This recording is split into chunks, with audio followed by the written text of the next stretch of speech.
Hey everybody, I'm Rick. Welcome to Talking Habs, where you get your daily fix of Bleu Blanc Rouge. If you're a Habs fan like I am, subscribe, ring that bell, leave a comment, and a thumbs up if you like the video. So hey there everybody. Yeah, you're probably looking in the back and going, well, what happened? I don't know if you watched the video where I said I was going to be changing up my room, and yeah, I'm in the middle of doing that. So I put up a few things so it doesn't look like just blank everywhere, and I got to tell you, it's weird and it's kind of echoey, and I hope it doesn't come across in the sound. But yeah, so I'm going to have a new look to the room by the time the season starts. I'm working on it. So it's under construction, as they say. All right, so this is a news video. So it's Talking Habs News. I'm going to go over a few stories based, from the last few days. I wasn't able to do a video over the last few days, a lot because of my knee. I've got a knee. I don't know if it's my meniscus, whatever. I'm going to be getting it diagnosed this week, hopefully. And don't know if I need an operation, but it's where I can't walk very well. And I was out yesterday, and I wasn't able to do any videos. So I would have had this out earlier today, but they're doing all kinds of damn construction all over my neighborhood, and the noise was insane all day, and I couldn't do a video. So it is now 6 o'clock, and I'm able to do a video. So let's get to it. So, so it's a bunch of different news stories, and we're going to lead off with this one, and it's a happy story. Happy birthday to Marcel Dion. Marcel Dion, the great Marcel Dion, turns 70 years old today, August 3rd, and let's take a look at his record. This is his career. Started out with the Detroit Red Wings in 71-72, and you'll see he played for LA. And also at the end of his career for the Rangers. And you look at his numbers. He had 6 seasons of 50-plus goals, not in a row like Guhle did, but he had one, I think his first season of 53, and then it was 36 the next year, and then 5 seasons in a row of 50-plus goals. This guy, let's see, his career high is 59 goals that he did in 78-79, and the next year he had his career high in assists as well, and total points in it for 84 assists and 137 points there. So a hell of a career. He was a hell of a hockey player that never won a Stanley Cup. And if you look, I'll go to it again. If you look at, it's not there, too low. Let's go over it. So he, in 19 seasons, so that's 19 seasons you saw up there, he played in 1,348 games, 731 goals, 1,040 assists for 1,771 points. And for a guy who played that many games, 49 playoff games in his career. And that's the saddest thing about Dion's career, is that he just played on teams that just didn't get to the playoffs. In 49 playoff games, he had 21 goals, 24 assists for 45 points. He definitely was a playoff performer at near a point a game. But he just never got the opportunity to win a cup, which is really a shame there for Dion. So he's 70. Happy birthday, Marcel Dion. He was chosen the same year Guhle, and as a matter of fact, Montreal apparently had a deal in the works where they could have gotten those 2 picks and chosen Lafleur and Dion, and imagine what that would happen. But apparently Sam Pollock and the management team, they decided not to do that. I don't know what prompted that, but imagine if we had Dion as well. That would have been an amazing thing. Next up here is this guy, John Tortorella. So if you saw my my thumbnail, you're probably all wondering, why is John Tortorella on the thumbnail? Well, this is why. He's going to be joining ESPN's hockey coverage as an analyst. So it should be interesting. I saw someone on Twitter saying they should get Larry Brooks on the same panel when he's on, and that's a ratings winner right there. If you know John Tortorella's history, he had that famous kind of run-in at a after-game kind of press conference thing with Larry Brooks when he was coach of the Rangers. So, yeah, I can't remember exactly what he said, but it was not very nice. And typical, Tortorella. Never know what Tortorella is going to say. I think it's what most people like about him. Next, the Rocket. This is the news from the Rocket. As we all know, the Rocket, Laval Rocket, Montreal's AHL club, they recently, Joel Bouchard, their coach of the last couple of seasons, he left to Anaheim Ducks AHL team. So they hired the new head coach is Jean-Francois Houle. He is Réjean Houle's son. Don't take that out on him. See, my dog wants to get mad. It's not his fault. I never take it out. I never take out if I don't like a parent necessarily on the kid, right? They also recently hired as an assistant Kelly Buchberger, former Oiler and longtime coach in, I think, the minors. And they've just added, where's my picture? Martin Laperriere. So I'm gonna assume he's the son of Jacques Laperriere, the former Hab, or a relative, because I don't know, and I didn't see anything that said that. So he has worked with Patrick Roy in Quebec with the Rampart. So that makes the coaching staff head coach Jean-Francois Houle, assistant coach Kelly Buchberger for the English kids, and then assistant coach Martin Laperriere for the French kids. I'm just assuming that. So that's the new coaching staff there for the Rockets. So I just hope that they have as good results and even better results than Joel Bouchard got. Because after I don't know how many years, 5 years of Sylvain Lefebvre, where they developed nothing, we can't go back to that. Next up, I don't think I have a picture. Habs prospect, defensive prospect, Caden Guhle. He's at the World Junior Championship team's summer development camp. That's where it is. And it looks like they're going to possibly, anyway, it looks like he's going to be named as captain of Canada's team that's coming up at the World Junior Championships in the new year. It starts in December. I'm not sure if the first games are at Christmas time. I think right around Christmas time, right? Christmas Day, and go into the new year.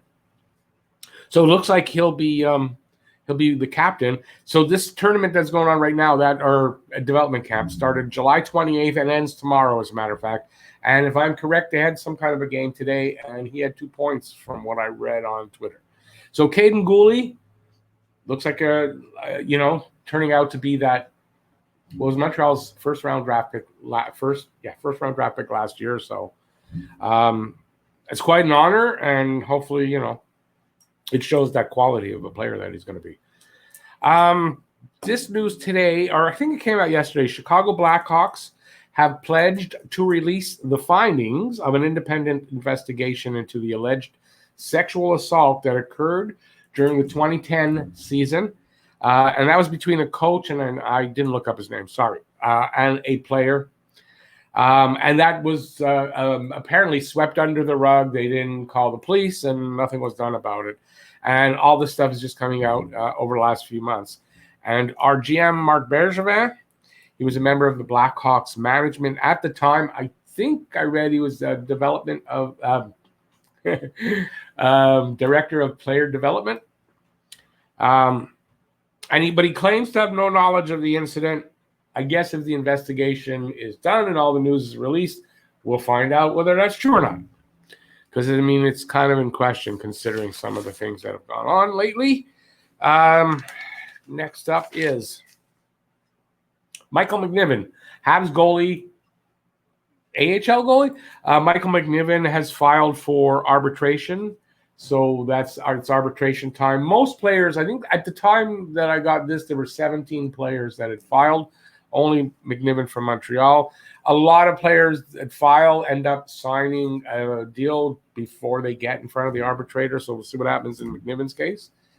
I don't know that he's going to make the NHL team anyway. I don't think he's an NHL goalie. So we'll see what comes with that. Okay, on to the team Habs news. Paul Byron, and this you probably heard, but Paul Byron a couple of days ago, and I think this actually happened last week, but they announced it a few days ago that Paul Byron will be out for 5 months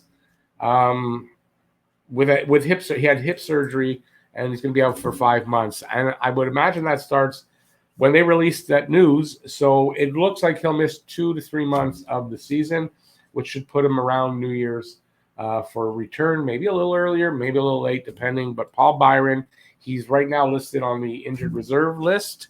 And, he's definitely out. Now, the injured reserve does not give you long-term injury reserve where you get money. You get, the cap money back. So that's not the case here. And also, Shea Weber has been put on that IR. We do expect Shea Weber will be getting onto the LTIR. Next up is this guy. But he's on the thumbnail. Artturi Lehkonen. Oh, I think actually I do have this, and I forgot to put it out here.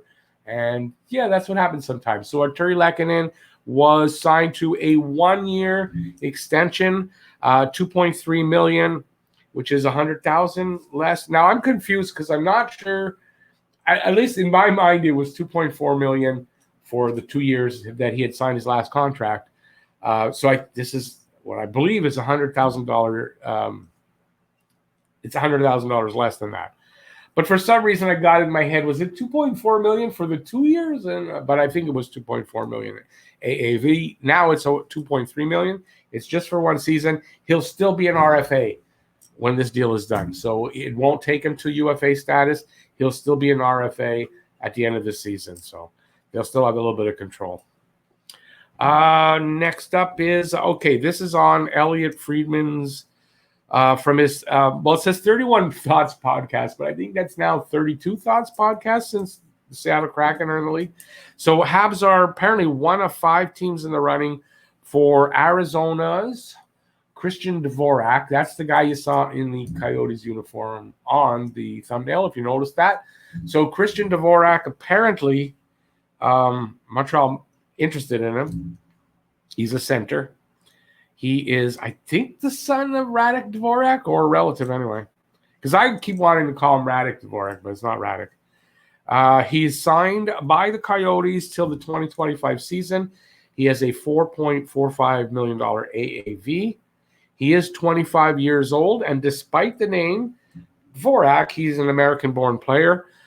6 feet, 195 pounds. He shoots left in 302 career games, 67 goals, 79 assists, 146 points, 70 penalty minutes, and minus 19 for his career so far. In 2021, 56 games, 17 goals, 14 assists, 31 points, 12 penalty minutes, and a minus 11. He is on Arizona, so I wouldn't pay much attention to the plus minus in this case.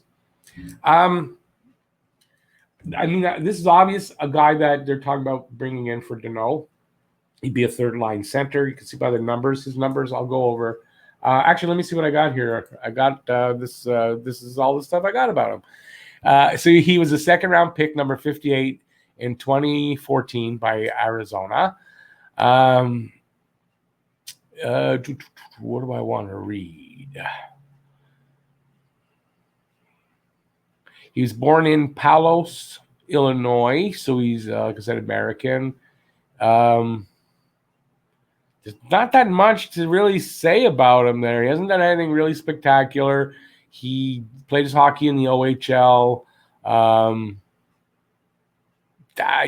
He's basically a third-line center. He doesn't replace Phil Deneau, I don't think, in the quality of his shutting down the opponent and all that. But to me, I think it's a little high priced at $4.45 million. That's what I would have given. I would have been happy to give that to Deneau, but I don't know about Dvorak. So it's just a rumor. There's not a lot of rumors out there right now, and quite frankly, there's not a lot as far as on the UFA list. I don't think there's anybody out there that interests Montreal, that moves the needle in any way for Montreal. So I don't see them signing any UFAs of any value. I don't know how to put it. No big names. There's no big names available.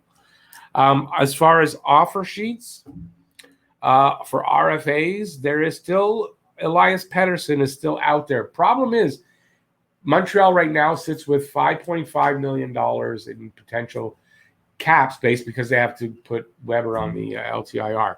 So that's not enough to make an offer sheet to Pettersson because you also have to sign KK. He has not been signed yet.